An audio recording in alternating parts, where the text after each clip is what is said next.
1873, Georgia. The sun slipped behind the trees before the last row was finished, and no one noticed the boy still bent low among the cotton. He straightened only when the field grew too quiet for a place that usually rang with orders and footsteps. By then, the wagons were gone, the air cooled fast, and the land changed its voice. What had been open and familiar by daylight became watchful after dark. The boy did not cry out. He had learned, young, that calling attention to oneself often brought more harm than help. So he waited. He counted his breaths. He listened. He watched the field as though it might move on its own. Somewhere beyond the trees, a dog barked once and stopped. Somewhere closer, something shifted between the rows. Left alone in the fields after dark, the boy discovered that night did not only hide dangers, it also revealed truths meant only for those patient enough to stay still. And before morning came, he would see something that changed the way he understood silence, survival, and himself. The bell rang once, sharp and final, cutting through the thick evening air like a blade through cloth. It always rang the same way at the end of the day, no matter the season. One sound to signal that hands should straighten their backs, drop what they carried, and begin moving toward the road where the wagons waited. The boy did not hear it at first. He was small for his age, not yet 14, and the cotton plants rose high around him, their dry leaves brushing his arms and neck as he moved. He worked the way he had been taught, quietly, steadily, never rushing, never stopping. He had learned long ago that finishing too early only brought more work, and falling behind brought worse. When the sound finally reached him, it came faint and distant, as though it belonged to another place. He paused, fingers still curled around a half-filled sack, and lifted his head. The light had changed. The sun no longer pressed down from above, but slanted low, turning the edges of the field pale gold and long shadow. That was when he knew. He straightened fully, feeling the ache in his back protest the movement. He turned slowly, scanning the rows behind him. No one stood nearby. The field, which only moments earlier had been full of motion. Bent bodies, murmured breath, the soft pull of cotton from stem, had emptied without him noticing. He called no names. He had learned not to. Instead, he listened. Far off, wheels creaked along the dirt road. A voice carried briefly, then faded. The sound of the wagons moving away did not rush. It drifted, unhurried, as if certain there was nothing left to collect. The boy took a few steps forward, then stopped. Running was never wise. Running suggested guilt, fear, or defiance, things that invited attention. He walked instead, slow and deliberate, pushing through the rows toward where the field usually ended and the open land began. But the distance felt longer than it ever had before. By the time he reached the edge of the cotton, the road lay empty. Dust still hovered in the air, catching the last of the light.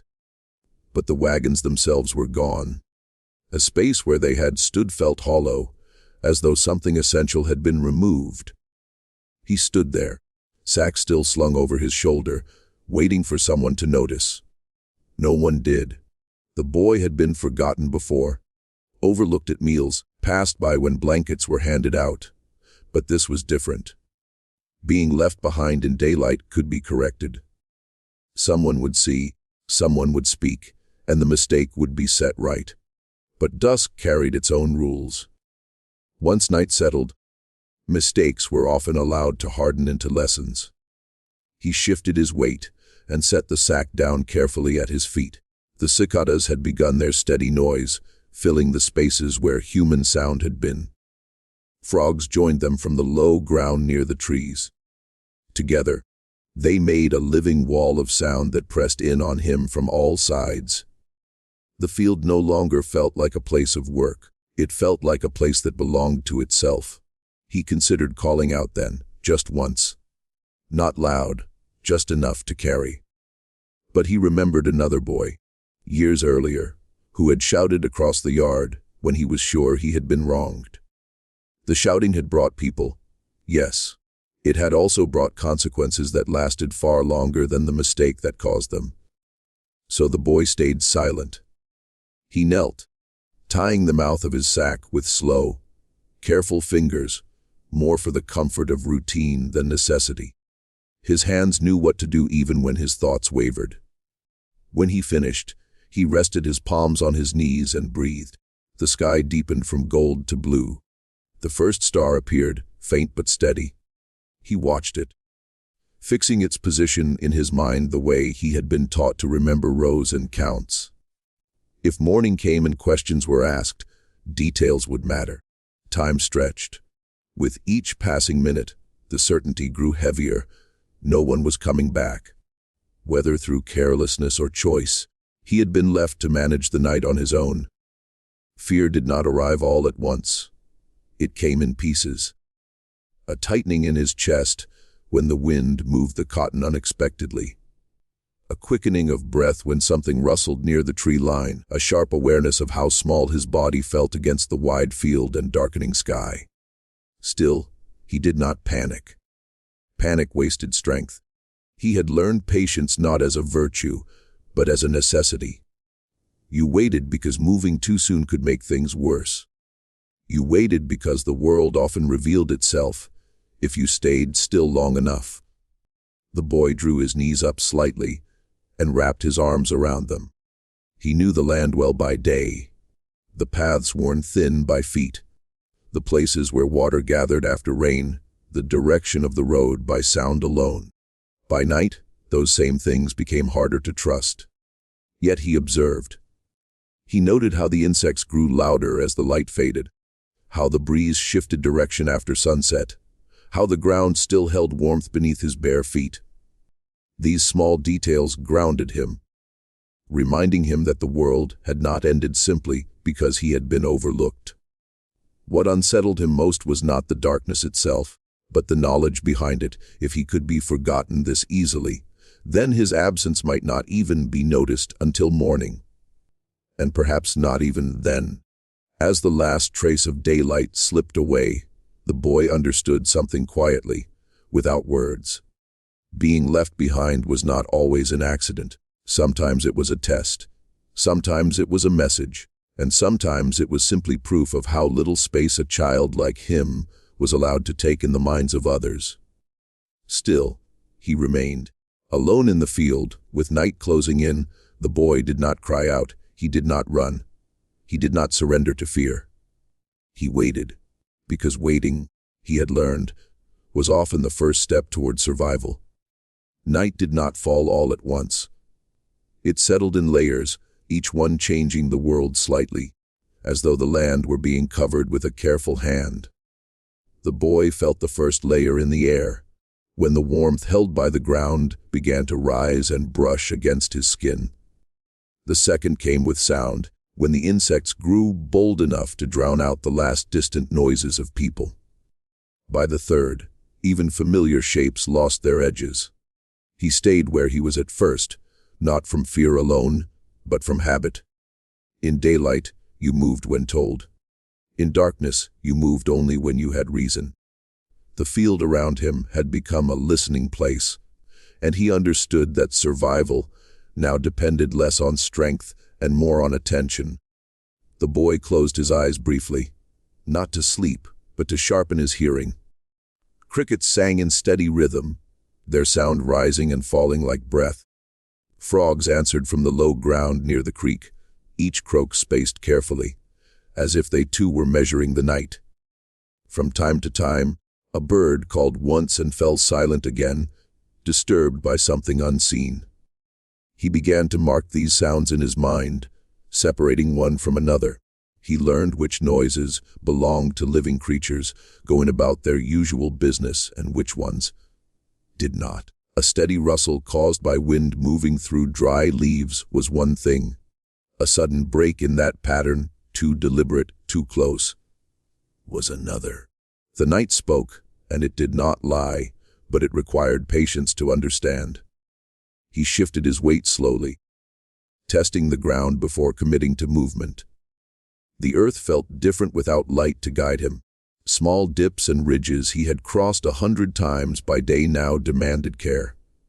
He dragged his bare foot gently before each step, feeling for stones or roots, keeping his balance low. Every lesson he had ever learned about staying unnoticed returned to him now. He remembered being told, long ago, that animals survived by knowing when not to move.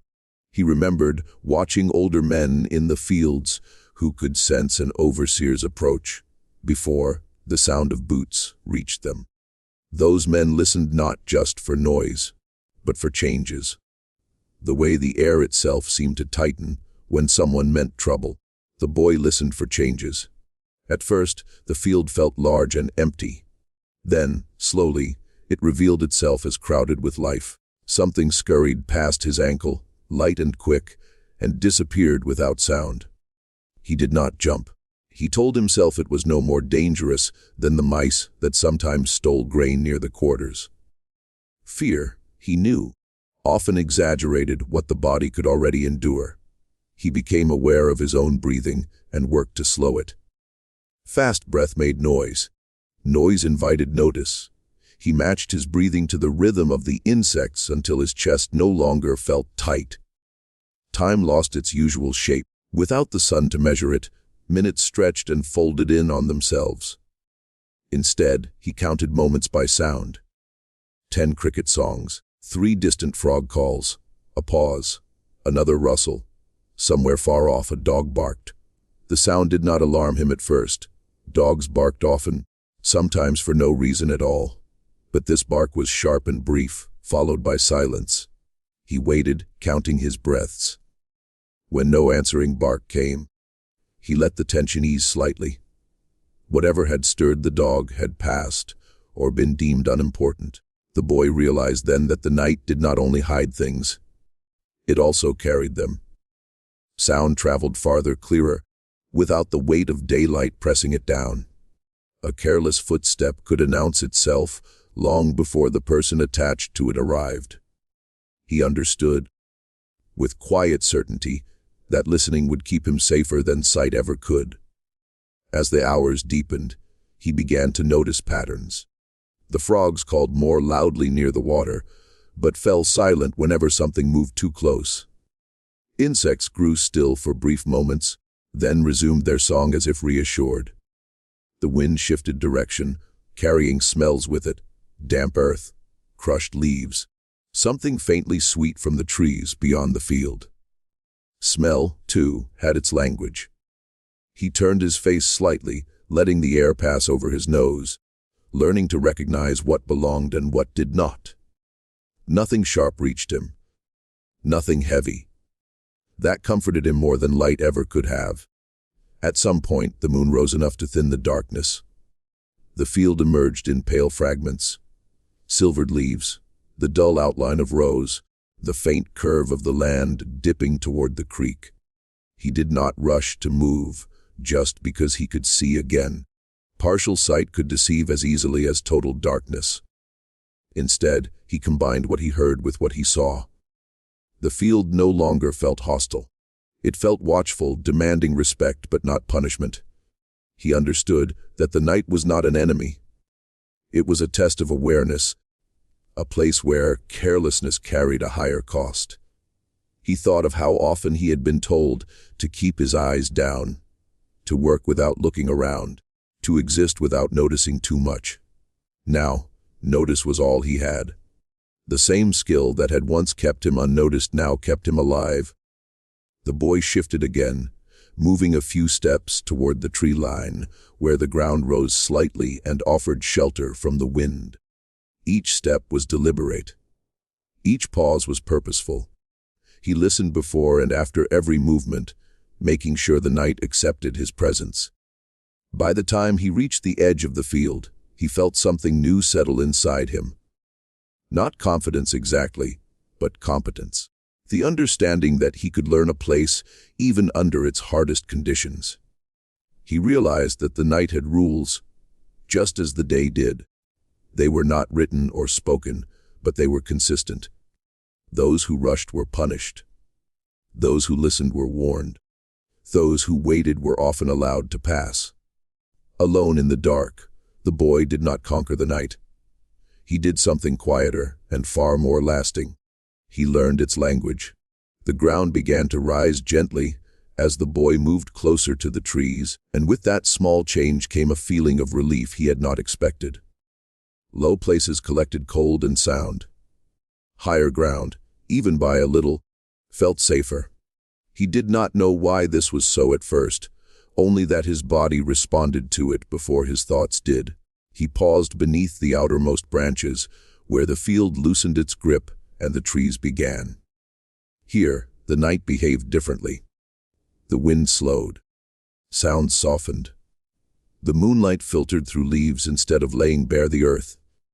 The boy stood still and listened, letting his presence settle into the place rather than press against it. That was when he noticed the hollow. It was not large, and it was not obvious.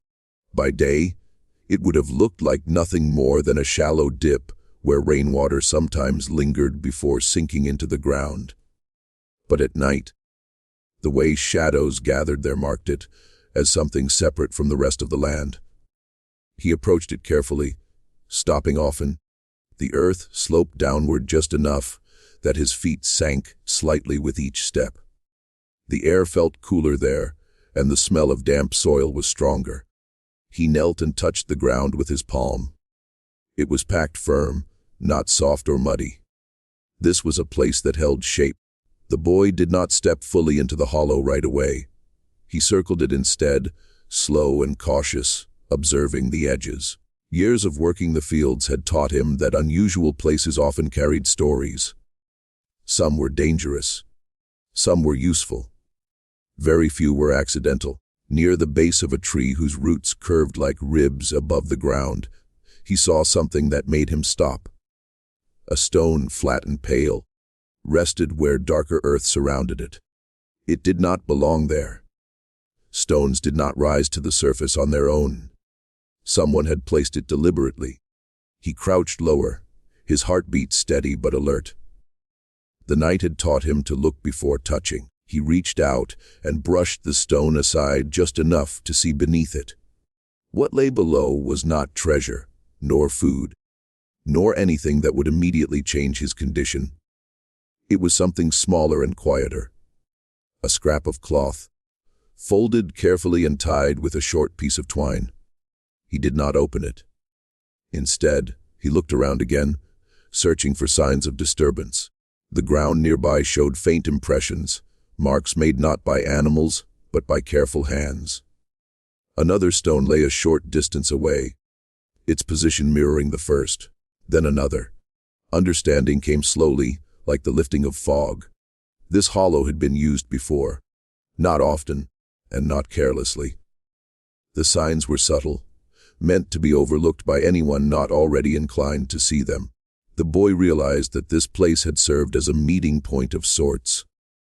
Not for people, but for intentions. A place where something could be left without being lost.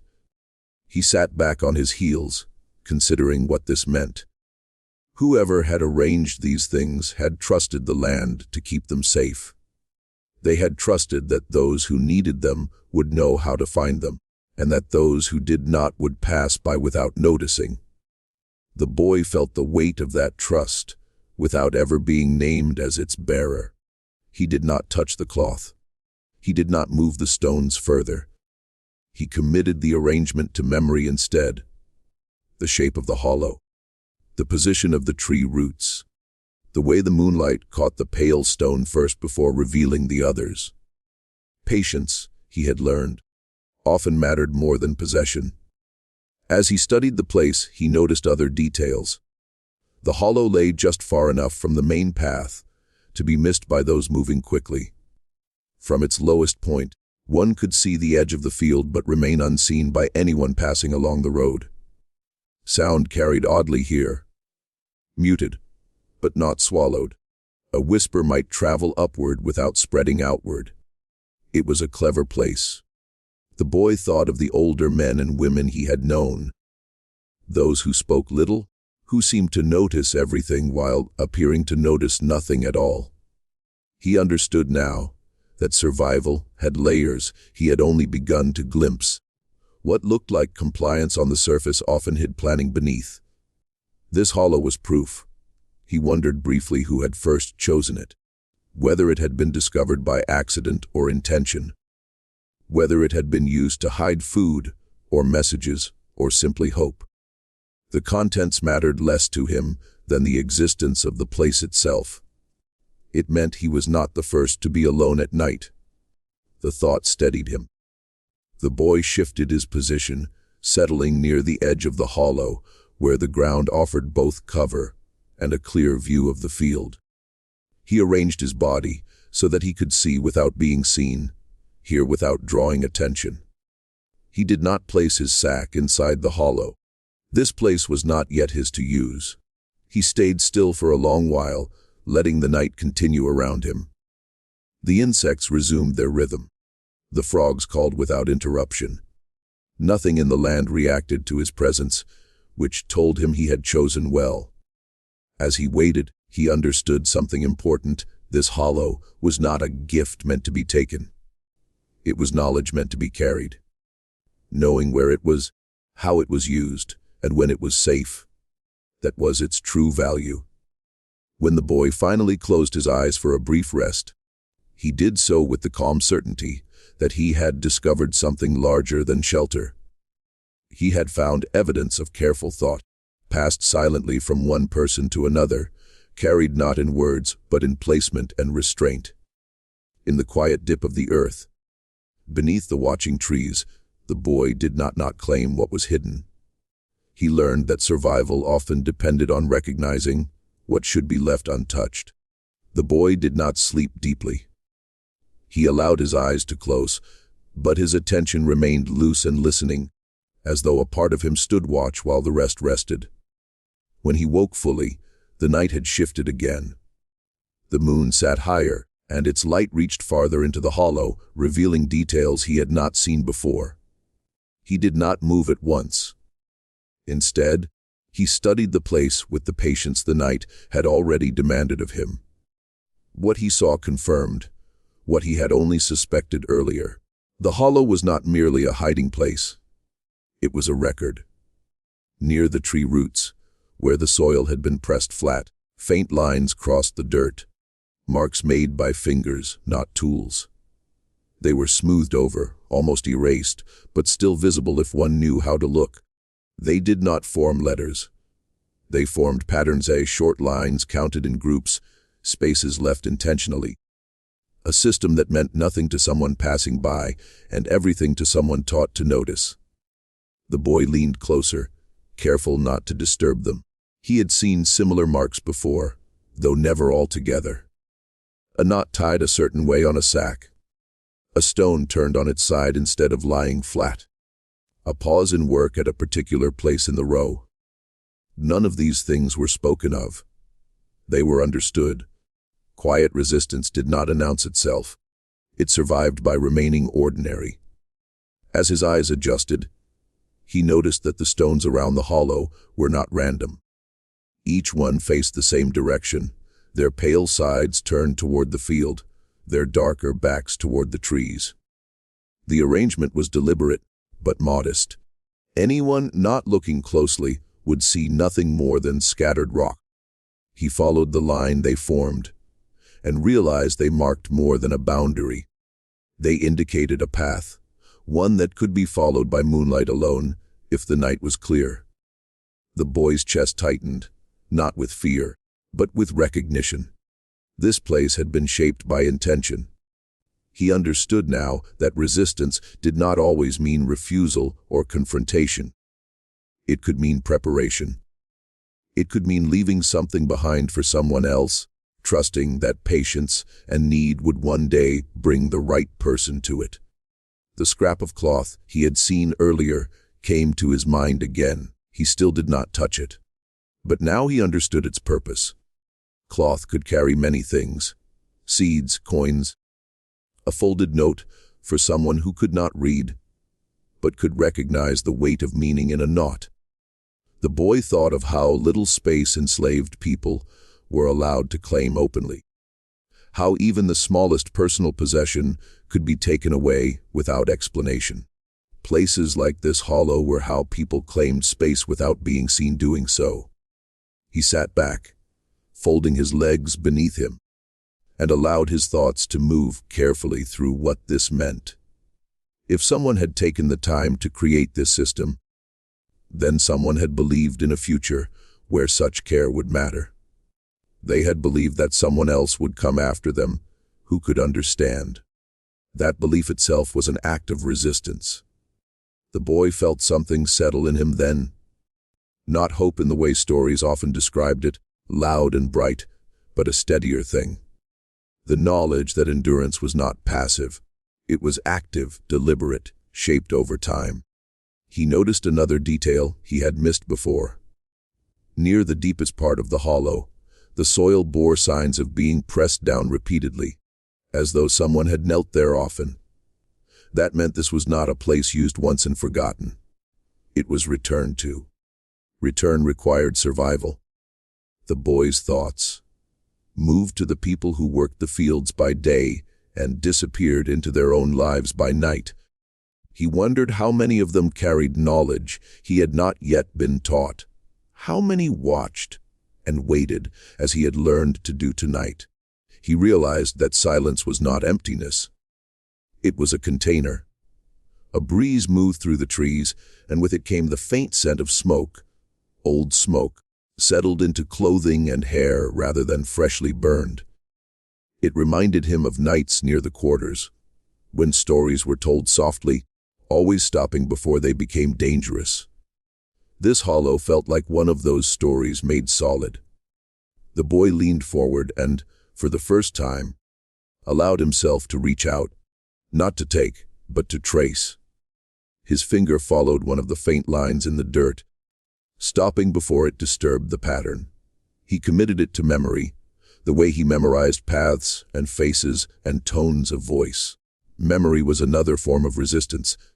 He understood now why no one spoke openly of such things. Words could be overheard. Objects could be taken. But knowledge carried quietly, passed through observation and restraint, could survive longer than any spoken plan. The boy did not smile. He did not feel triumphant. What he felt was responsibility. If he lived through this night, and he believed now that he would, then he would carry this understanding with him. Not to use recklessly, not to boast about, only to know when knowing mattered. As the hours wore on, the hollow felt less like a hiding place and more like a meeting between past and future. Those who had shaped it might never know him, just as he might never know their names. But in this small, careful arrangement of stones and marks, they had spoken to him all the same. They had said, "Survive. Watch. Wait." The boy rose slowly, careful to leave everything as it was. The stones remained in place. The dirt lay undisturbed. The hollow kept its secrets. When he stepped back into the field's edge, he did so changed. Not outwardly. Not in any way that would draw notice. But inwardly, carrying the knowledge that even in the most controlled lives, people found ways to resist by enduring, by preparing, and by trusting the quiet intelligence of those who would come after them. And in that understanding, the boy was no longer entirely alone. The boy stayed near the hollow long after he understood its meaning.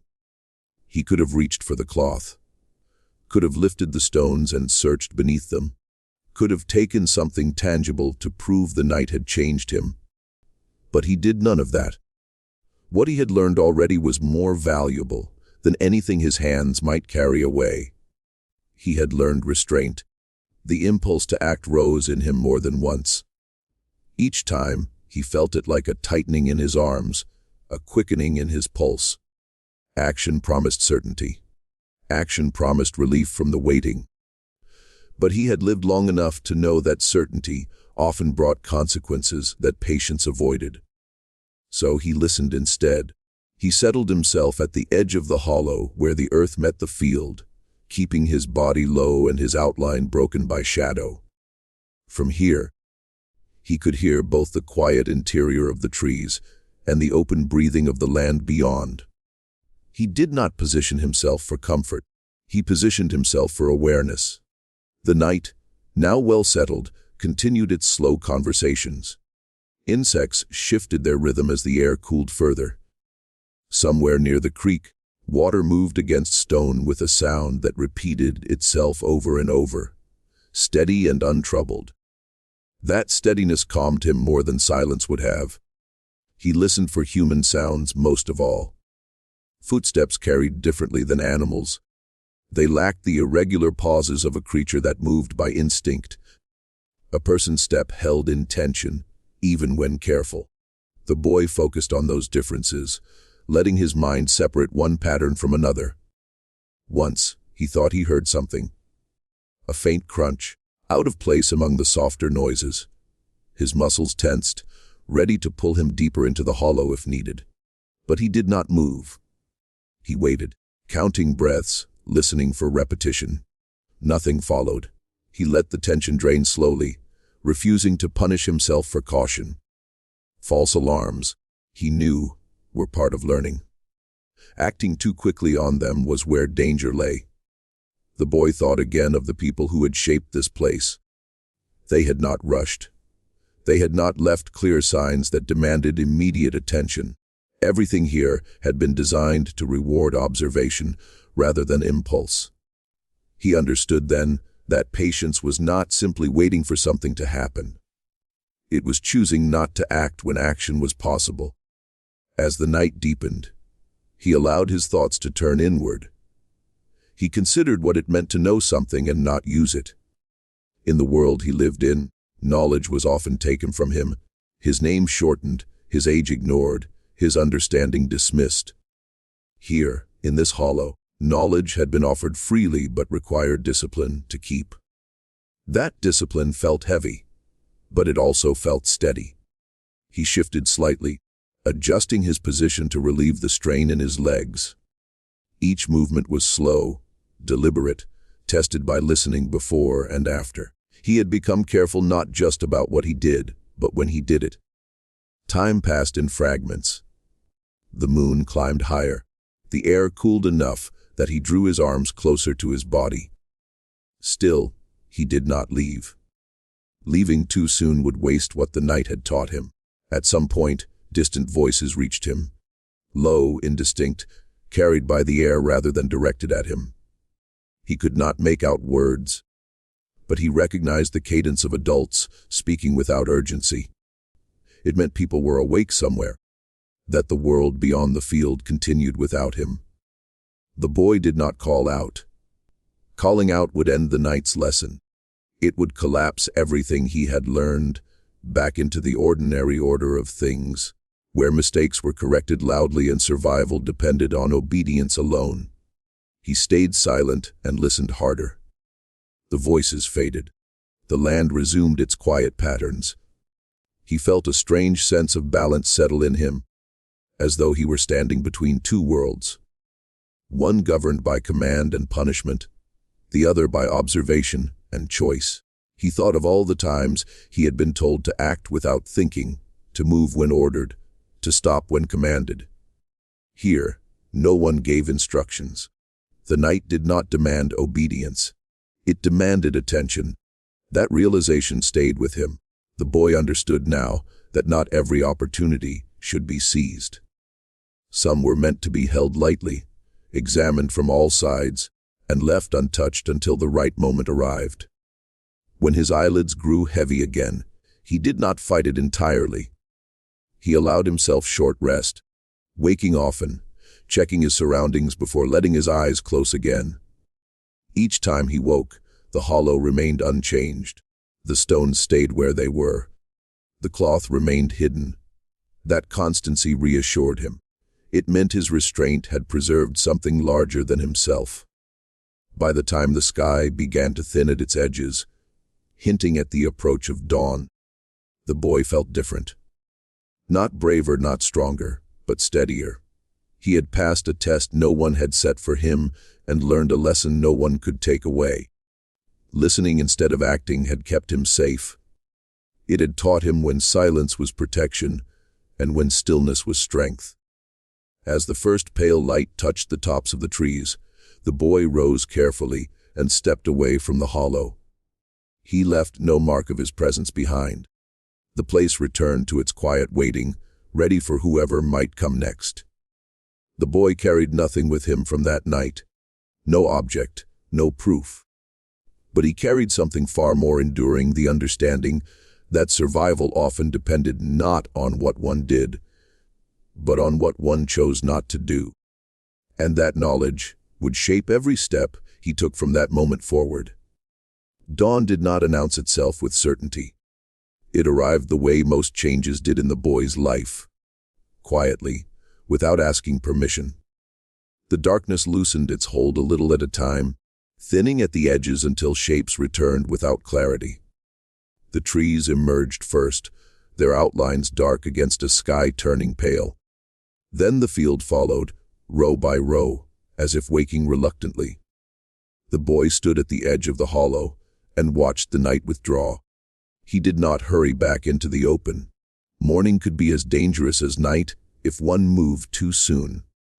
He waited until the light was strong enough to reveal the land honestly, until shadows shortened and the field looked again like a place of labor rather than concealment. Only then did he step forward. The cotton rows were exactly as he had left them. The sacks lay where work had ended the day before. No sign marked the hours he had spent alone. It struck him then how easily the land erased people, how quickly it returned to its expected order. He retrieved his sack and slung it over his shoulder. The weight grounded him, pulling him back into the shape of his usual days. With steady steps, he walked toward the road, keeping his pace unremarkable. As he approached the quarters, he listened. Not for the sounds of anger or accusation, but for anything out of place. Raised voices. A sharp call of his name. The sudden hush that sometimes followed when punishment waited nearby. None came. The morning moved forward as though nothing had happened. Fires were being lit. Water was carried. People gathered themselves for the day with the same quiet efficiency as always.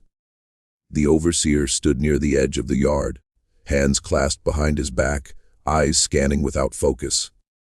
The boy passed him without being stopped.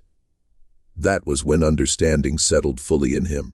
No one had noticed his absence. The realization did not bring relief at first. It brought something colder. If no one had noticed he was missing, then no one had worried. No one had searched. The night he had endured had belonged entirely to him, unnoticed and unrecorded. Yet there was something else beneath that truth. Something unexpected. If no one had noticed, then no one had counted the hours he was gone. No one had decided to make an example of him. Neglect, he realized, could protect as much as it could harm. He kept his head down and joined the others as the day's instructions were given. His body fell easily back into familiar movements. Lift, walk, lower, repeat. On the surface, nothing had changed. Inside, everything had. As the morning wore on, he waited for a correction that never came. No quiet word pulled him aside. No punishment followed at noon. The day unfolded normally, indifferent to his private history. The boy began to see patterns he had not seen before. Who truly kept count?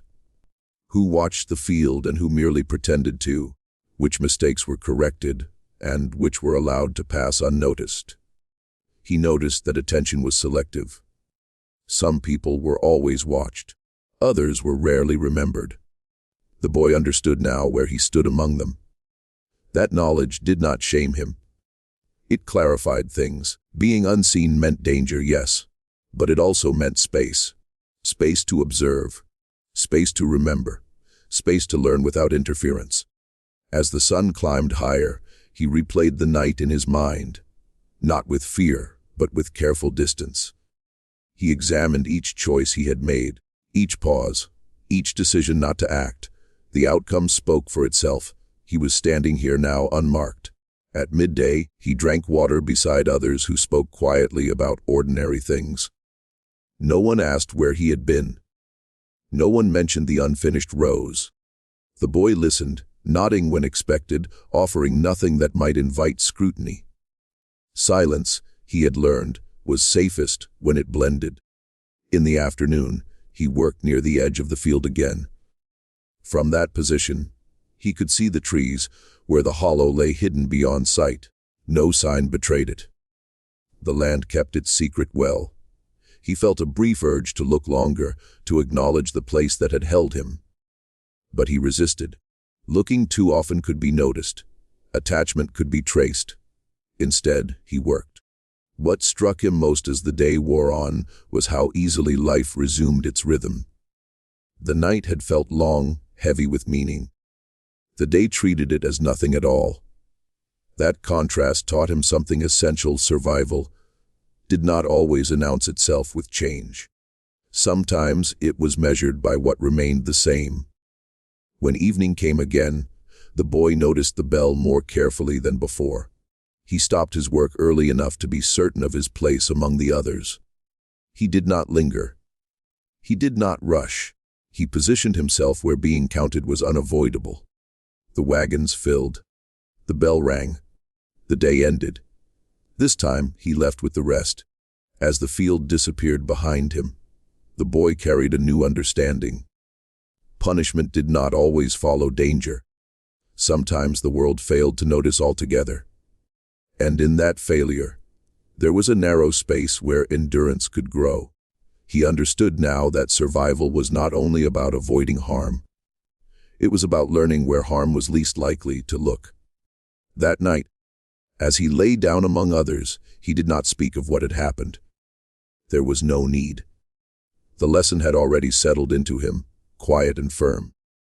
He had learned that neglect could be navigated, that invisibility had edges, and that careful attention could turn oversight into protection.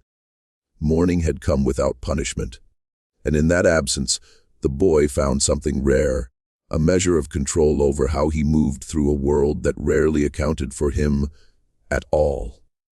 The boy carried the night with him into the following days, though no one else knew. The field had returned to its usual rhythm, overseers walking its edges, workers moving in precise rows. But he moved differently now. He was still small, still young, still bound by the same routines, yet he had learned something that could not be measured by strength or speed. Knowledge had become his tool, quiet and sharp. He noticed patterns that others either ignored or did not see. The overseer who counted the rows of workers always began at the south end, moving steadily toward the north. The one who preferred threats over labor walked in slow arcs, lingering at places where he thought children might stumble. The boy timed their movements in his mind, calculating when a misstep would go unnoticed and when every error would be scrutinized. He had learned to watch, and more importantly, to remember. The first morning after his night in the hollow, he walked to the field with a new sense of measurement. He knew where to place himself so his work appeared diligent, yet allowed him space to observe. Each row was no longer just a source of toil.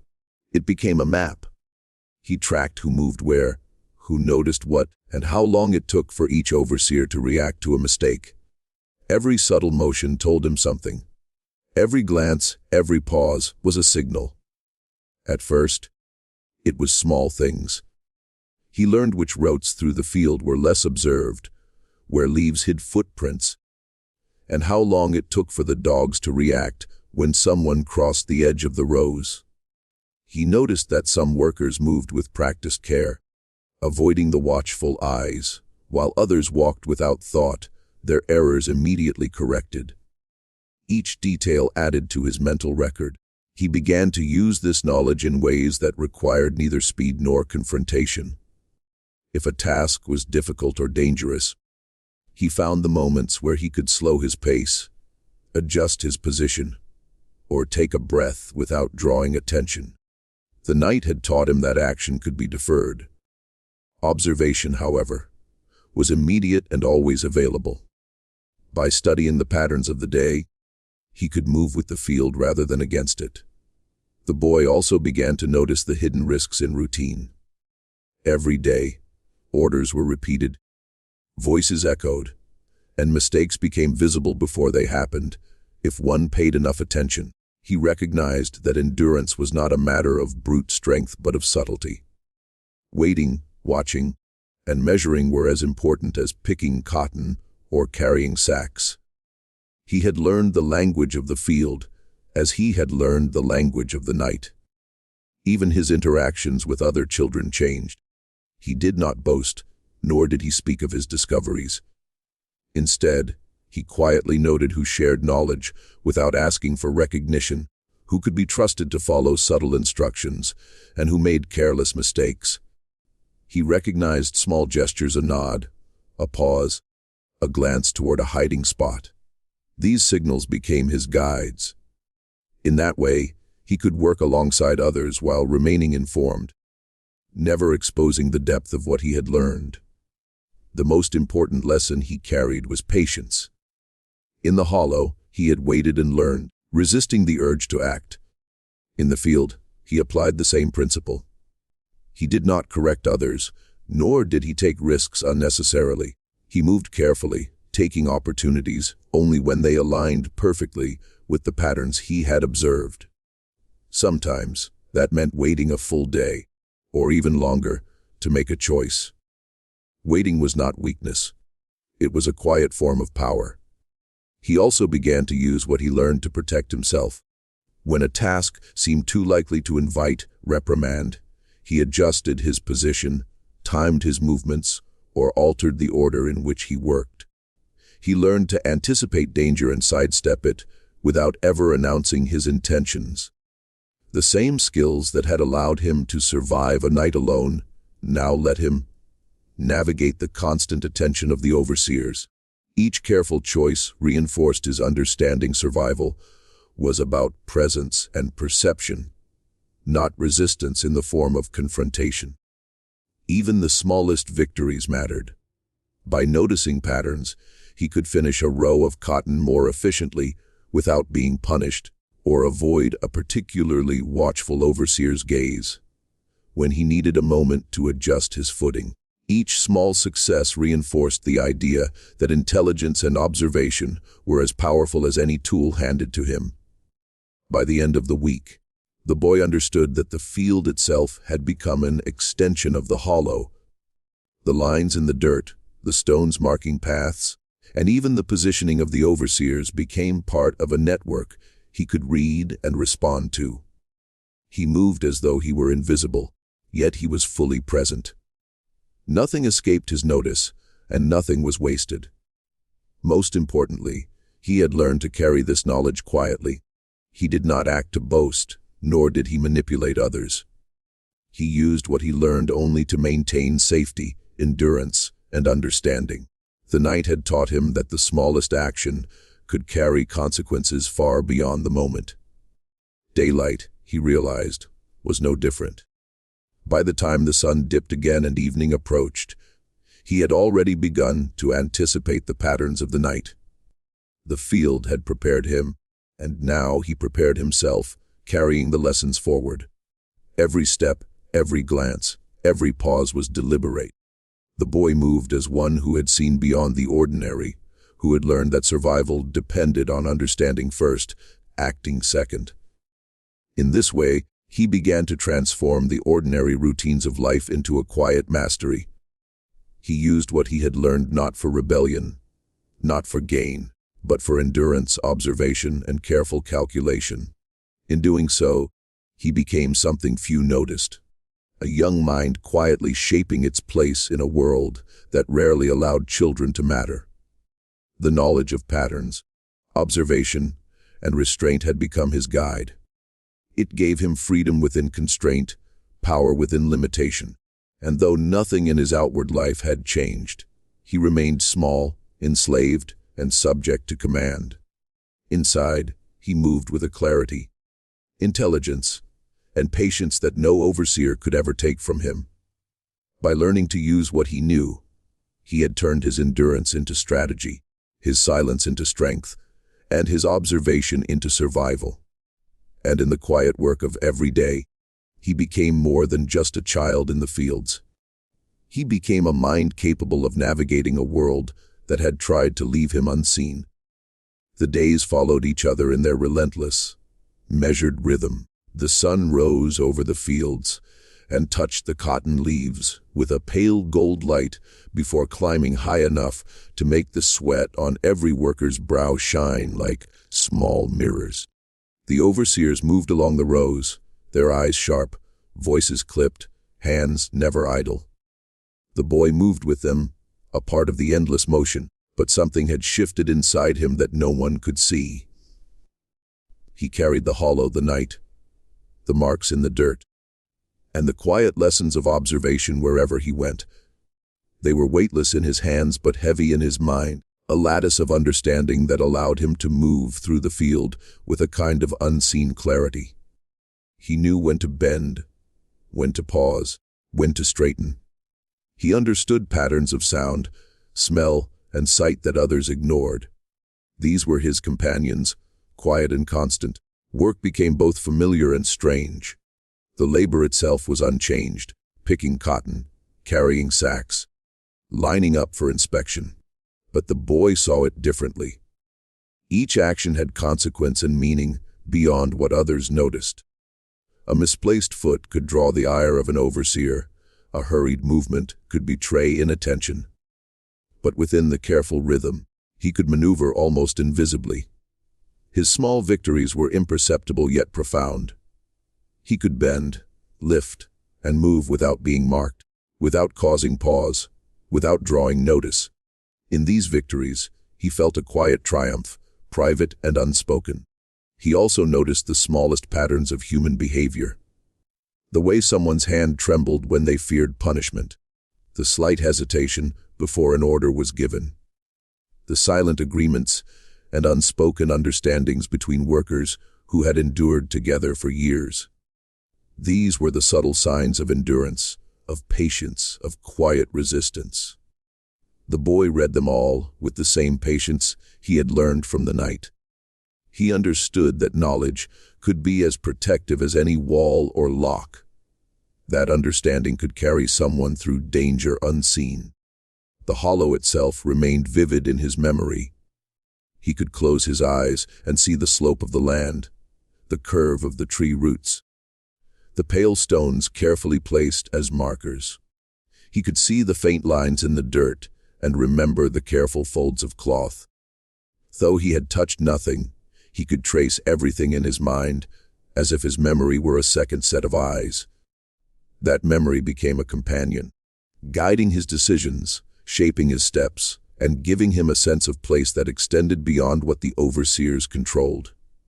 At night, he continued to practice restraint. The moonlight, soft and silver, revealed nothing more than shadows, yet he moved with the same care he had learned during the long hours alone.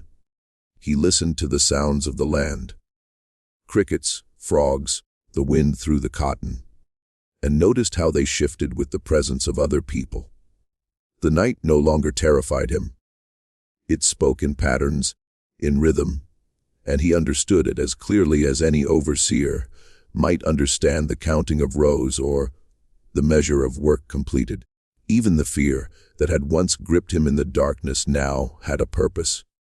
It reminded him to stay aware, to notice, to measure. He understood the subtle differences between alarm and attention, between hesitation and calculation.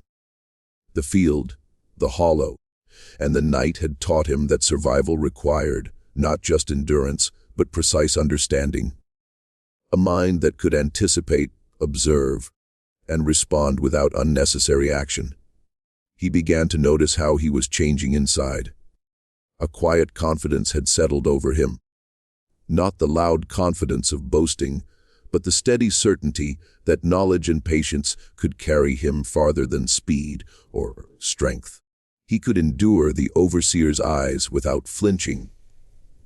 He could carry out labor with the measured rhythm of someone who understood timing, and he could remain unseen in the shadows of the field without fear. Each day reinforced the lessons. He had learned silence could be shelter, Observation could be armor, and patience could be survival itself. Even his dreams were shaped by the hollow. He dreamt of lines in the dirt, of stones arranged as markers, of folds of cloth hidden beneath roots. He dreamt of watching, listening, waiting, and moving only when necessary. Each dream was a rehearsal, reinforcing the skills he had already begun to carry into the waking world. The night had given him something more than refuge. It had given him an inner map, one he could use without drawing notice, one that allowed him to navigate a world that rarely allowed him space. In the quiet hours before dawn, he would lie awake and trace the memories in his mind, reviewing the positions of stones, the curves of roots, the pattern of shadows. Each detail mattered. Each observation was a reminder that the world could be known, even if it could not be controlled.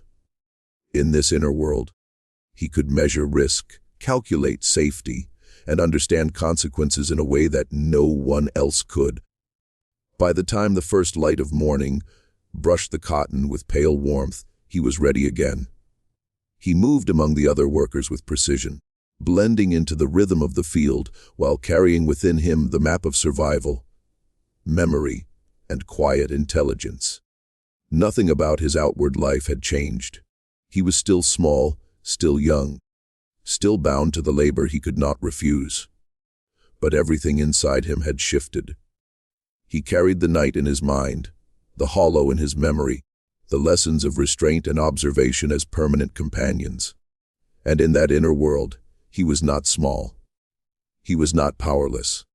He was fully present, fully aware, and fully alive, even as the day demanded labor and the overseers demanded obedience. Every step he took, every careful pause, every silent observation was proof that endurance was more than physical. It was intelligence, it was patience, and it was understanding that could survive the harshest conditions. At the edge of memory, he could still hear the soft rustle of leaves, the faint lines traced in the dirt, and the hush of a night that had demanded everything of him. That silence became a presence, teaching him that survival was not only about what one did in plain sight, but what one carried unseen within the mind and the heart. It was a knowledge that could not be measured by anyone else, a quiet power that he alone possessed. The boy understood then, fully and quietly, that he had become something more than the field, the overseers, or the labor could define. Inside him, a world had opened, a place of memory, patience, and careful endurance. And that inner world, invisible to the eyes of others, was a refuge, a guide, and a proof of survival. He would carry it always. The memory of the hollow, the night, the careful stones, and the folded cloth remained as precise and unshakable as the lines of the field at dawn. The sounds, the shadows, the patience, they stayed with him, shaping his every choice, giving him control over what could not be controlled, making him more than a child in the fields. And even as the years passed, and the field demanded more than he had thought he could endure, that inner world remained untouched, a quiet testament to the power of observation, restraint, and survival. He would never forget it, for it had become a part of him, a silent companion through every long day and sleepless night. Memory, silence, and patience. These were the hollow's gifts, and they were more enduring than any freedom the overseers could grant or deny.